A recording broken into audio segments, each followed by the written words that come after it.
गांव था जहां लोग बड़े हंसी खुशी से रहा करते थे। लेकिन इस गांव में एक ऐसा रहस्य छुपा था जिसकी गूंज सदियों से सुनाई देती थी। इसी गांव में एक वृद्ध आदमी अपने बच्चों को कहानी सुना रहे थे। बच्चों कहते हैं इस गांव के पार एक रहस्यमय किला है जो एक राजकुमार का है, लोगों सालों से रहता है। और ये भी कहते हैं कि वह राजकुमार कभी बूढ़ा नहीं होता, लेकिन अभी तक उस राजकुमार को किसी ने नहीं देखा है। लोग इस किले के पास जाने से डरते हैं क्योंकि आज से कुछ साल पहले जितने भी व्यक्ति उस किले के पास गए हैं वह रहस्यमय तरीके से गायब हो गए और उनका कोई भी आता पता नहीं चला। क्या सच में दादाजी वहाँ अभी भी राजकुमार रहते हैं? पर माता पिता ने तो इसके बारे में मुझे कभी नहीं बताया। क्या सच में दादाजी अभी भी वह राजकुमार वहाँ होंगे? ये तो नहीं पता बेटा कि वह राजकुमार वहां होंगे या नहीं, लेकिन लोगों का मानना है कि वह राजकुमार सदियों से वही है। दादाजी इतना बात कर ही रहे होते हैं, तभी वहां गांव के कुछ लोग आ जाते हैं। अरे चाचा जी, उस कहानी को सुनाकर बच्चों को आखिर क्यों डरा रहे हो? वह घटना सदियों पुरानी है और उस घटना को लोग भूल भी गए होंगे। इतना कहकर श्याम अपने बेटे को लेकर घर चला जाता है।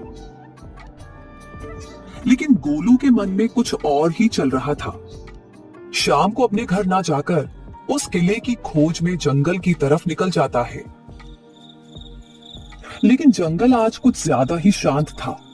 जंगल में गोलू को अलग अलग तरह की आवाज सुनाई दे रहे थे। गोलू डरते हुए बोलता है, हे भगवान, लगता है मैं इस जंगल में आकर बहुत बड़ी गलती कर दी। यह जंगल सच में कितना घना और डरावना है। मैं जैसे जैसे जंगल की गहराई में बढ़ता जा रहा हूँ, जंगल से आने वाली आवाज मुझे और भी डरा रही है। मेरे माता पिता मुझे ना पाकर चिंतित भी हो रहे होंगे। गोलू इतना बोल ही रहा था, तभी उसके सामने से एक विचित्र पक्षी तेजी से निकलती है, मानो कि वह गोलू को दिशा दिखाने की कोशिश कर रही है। गोलू उसे पक्षी के पीछे पीछे चला जाता है। जैसे ही गोलू जंगल की दूसरे दिशा से बाहर निकलता है, वो पक्षी गायब हो जाता है। गोलू जैसे ही सामने देखता है तो उसे एक बहुत ही पुराना किला दिखाई देता है। ऐसा लग रहा था कि मानो वह किला गोलू का ही राह देख रहा था। सच में यह किला तो वैसा ही है जैसा दादाजी ने बताया था। यह किला देखकर ऐसा लग रहा है मानो यहाँ पर कोई इंसान सदियों से अपना पैर नहीं रखा हो। गोलू बिना डरे किले के अंदर चला जाता है। तभी एक चमकदार रोशनी निकलती है और उस रोशनी से वही राजकुमार प्रकट होता है। मैंने कई सदियों के बाद किसी इंसान को किले के अंदर आते हुए देखा, नहीं तो कई लोग किले के बाहर ही अपना जान गंवा देते। अवश्य तुम कोई साधारण इंसान नहीं हो। आप तो सचमुच में एक राजकुमार हैं, परंतु आप इतने वर्षों से वैसे ही जवान और फुर्तीले कैसे हैं? क्या आपकी उम्र कभी घटती नहीं है? मैं एक श्रापित राजकुमार हूँ, मैं कभी बूढ़ा नहीं हो सकता। दरअसल मैं एक दिन जंगल में शिकार करने के लिए गया था।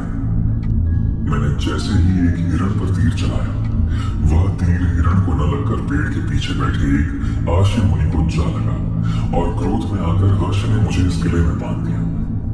मैंने उनसे बहुत विनती की और इस श्राप से मुक्ति पाने का रास्ता पूछा, तो उन्होंने बताया कि जो भी तुम्हें चुनौतियां से भरे खतरे का सामना करते हुए काली अमृत कुएं का पानी पिलाएगा, तब जाकर तुम्हारा श्राप टूटेगा। क्या तुम मेरे लिए उस कुएं से जल लाओगे? लेकिन राजकुमार, वह कुआं है कहाँ और मैं उस कुएं के पास कैसे पहुंच सकता हूँ? कोई रास्ता तो होगा। गोलू, तुम्हें यहाँ से पश्चिम की ओर निकलना होगा। तुम्हें जहाँ घने जंगल में चमकते हुए 3 अजीब प्रकार के पेड़ दिखेंगे। तुम्हें उन पेड़ों का रहस्य सुलझाना है। अगर तुम उन पेड़ों का रहस्य सुलझा सकोगे तो ही तुम कुएं से पानी ला सकते हो। आखिर राजकुमार, उन पेड़ों का रहस्य क्या है और मैं उन्हें कैसे सुलझा सकता हूँ? इसके बारे में तो मुझे नहीं पता, तुम्हें वहां जाकर ही पता चलेगा। मैं तुम्हारी इसमें कोई मदद नहीं कर सकता। ठीक है राजकुमार, आप चिंता न कीजिए, मैं आपके लिए वह जल अवश्य लाऊंगा। इतना कहकर गोलू उसे 3 पेड़ की तलाश में पश्चिम की ओर निकल जाता है। गोलू चलते चलते जंगल के काफी गहराई में आ जाता है, लेकिन उसे वह 3 पेड़ कहीं नहीं दिखाई देते। हे भगवान, मैं इतना अंदर आ चुका हूँ, फिर भी वह 3 पेड़ मुझे कहीं नहीं दिखाई दे रहे हैं। क्या यह सच में पेड़ है भी या नहीं? या मैं कहीं गलत दिशा में तो नहीं आ गया? गोलू इतना बोल ही रहा था, तभी उसके सामने 3 अजीब प्रकार के पेड़ दिखाई देते हैं, जो अन्य पेड़ों से भिन्न थे। गोलू उन पेड़ों को देखकर हैरान हो जाता है, क्योंकि आज तक उसने ऐसा पेड़ कभी नहीं देखा था। यह पेड़ तो सच में एक मायावी पेड़ है, जो सभी पेड़ों से अलग दिख रहे हैं। इसका मतलब यह वही पेड़ है जो राजकुमार ने बताया था। अब मुझे और देर नहीं करनी चाहिए और पहले परीक्षा के लिए निकलना चाहिए। इतना बोलकर गोलू उन पेड़ों के समीप जाता है और जैसे पहले पेड़ को छूता है तो वह विचित्र स्थान पर आ जाता है, जहां एक विशाल पत्थर से बना एक दरवाजा था। उसमें 3 ताले लगे होते हैं। ये तो बहुत विशाल दरवाजा है और मुझे इसे खोलने के लिए इस 3 तालों की चाबी चाहिए, पर यह चाबी मिलेगी कैसे? गोलू इतना सोच ही रहा था कि दरवाजे से आवाज आती है। तुम्हें चाबियां तभी मिलेगी जब तुम मेरे प्रश्न के उत्तर दोगे, और केवल वही प्रवेश कर सकता है जो प्रश्नों से नहीं डरता और उत्तरों को अपना बोझ नहीं मानता। क्या तुम प्रश्न के लिए तैयार हो? हाँ, मैं तैयार हूँ। आप अपना प्रश्न पूछिए। मुझे किसी भी प्रश्न से नहीं डर लगता। ठीक है, सुनो, मैं चलता हूँ पर कभी लौटता नहीं। मैं बांधूं तो जीवन, खो दूं तो मृत्यु। बताओ क्या है? गोलू कुछ देर सोचता है। उसके मन में कई प्रकार के उत्तर आ रहे थे। तभी उसे याद आया, माँ कहती थी कि समय बड़ा मूल्यवान होता है और वह कभी लौटकर नहीं आता। मतलब इस प्रश्न का उत्तर समय है।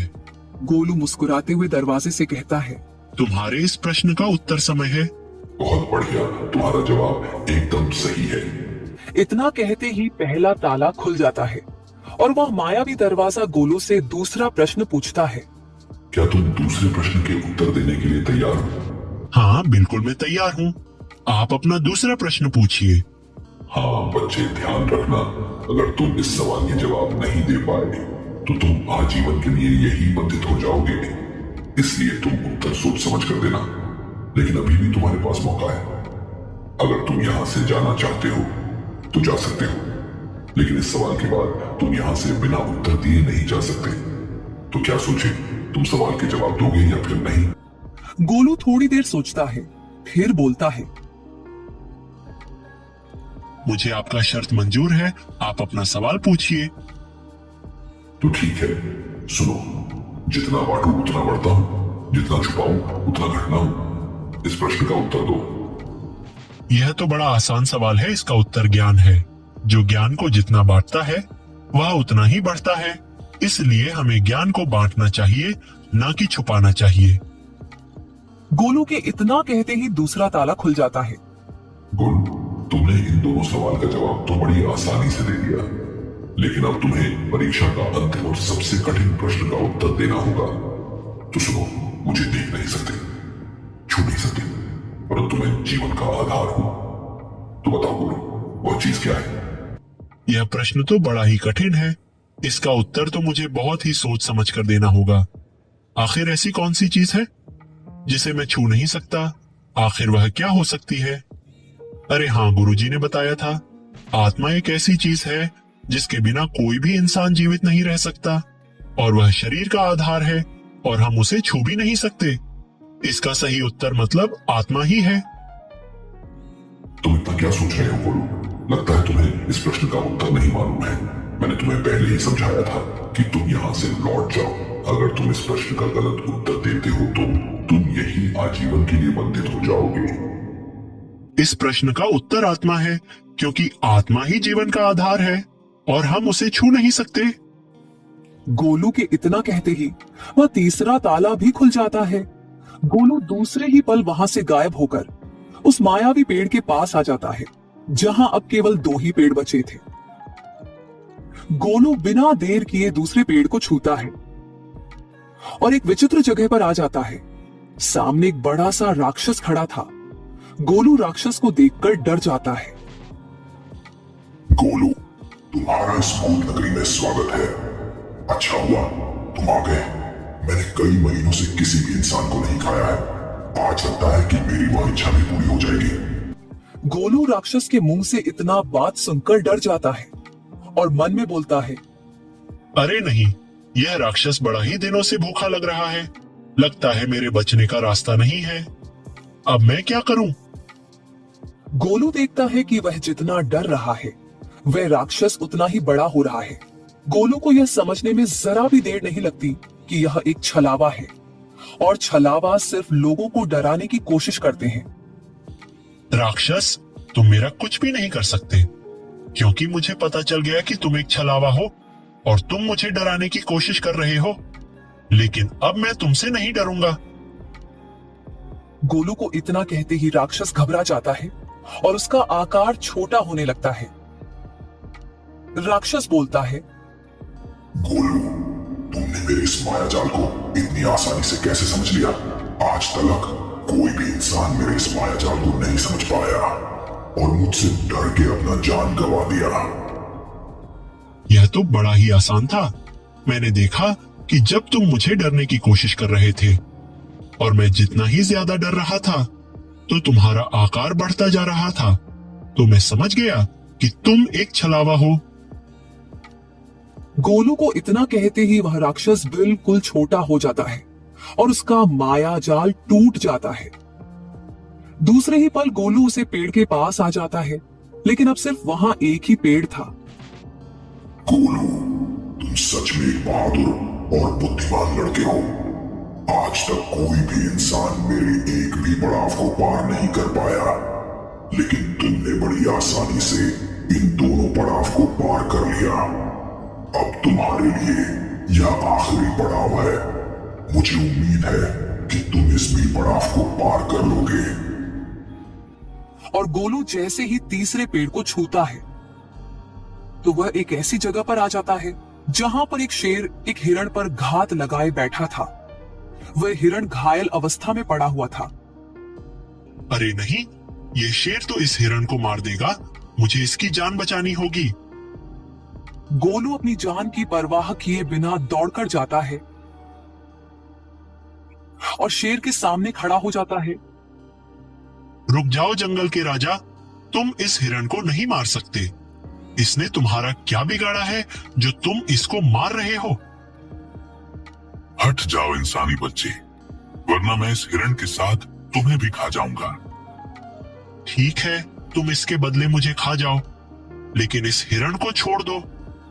आखिर तुम इस हिरण के लिए अपनी जान क्यों गंवाना चाहते हो? मेरे पिताजी कहते थे, अगर किसी की जान बचाने के लिए तुम्हें अपना भी जान गंवाना पड़ जाए तो भी तुम पीछे मत हटना।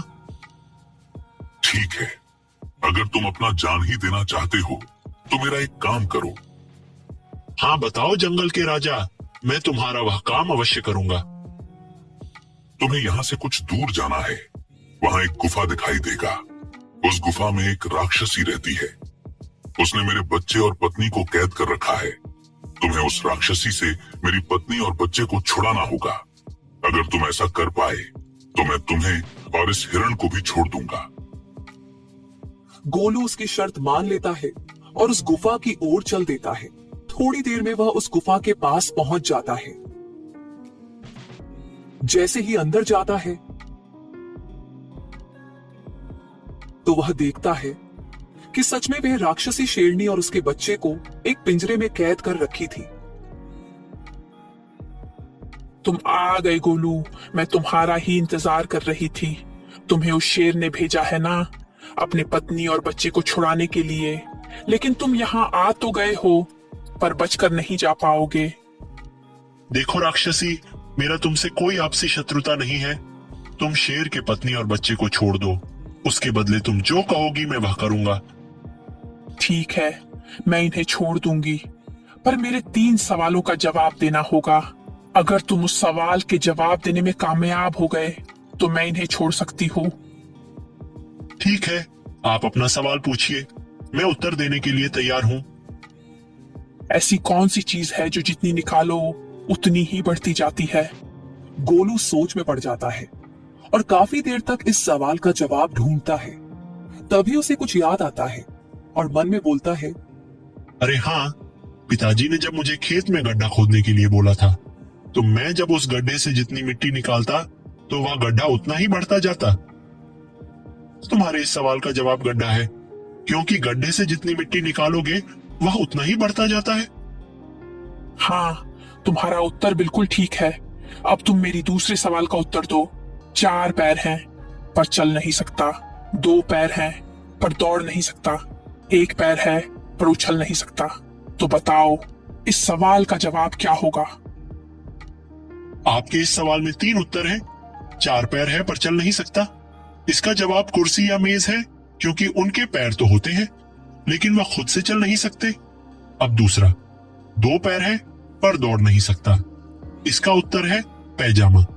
अब तीसरा, 1 पैर है पर उछल नहीं सकता, इसका सही जवाब लाठी है। तुमने बिल्कुल सही जवाब दिया। अब तुम मेरी तीसरे सवाल का जवाब दो। बिना पंख के उड़ता हूं, बिना मुख के बोलता हूं, बिना पैर के दौड़ता हूं, तो बताओ वह कौन सा चीज है? गोलू अपनी आंखें बंद कर सोचने लगता है। तभी उसे हवा की एक धीमी आहट महसूस होती है और वह समझ जाता है कि इसका उत्तर हवा ही है। तुम्हारे सवाल का जवाब हवा है, जो बिना पंख के उड़ता है और बिना मुख के बोलता है और बिना पैर के दौड़ता भी है। गोलू के इतना कहते ही वह राक्षसी शेर में बदल जाती है। गोलू, तुमने यह पड़ाव पार कर लिया। ये सब मेरा माया जाल था। तुम्हारी परीक्षा लेने के लिए मैंने यह सब किया। अब तुम उस काली अमृत कुएं का पानी ले जा सकते हो। शेर के इतना कहते ही गोलू उस जगह से अदृश्य होकर उन पेड़ों के पास आ जाता है।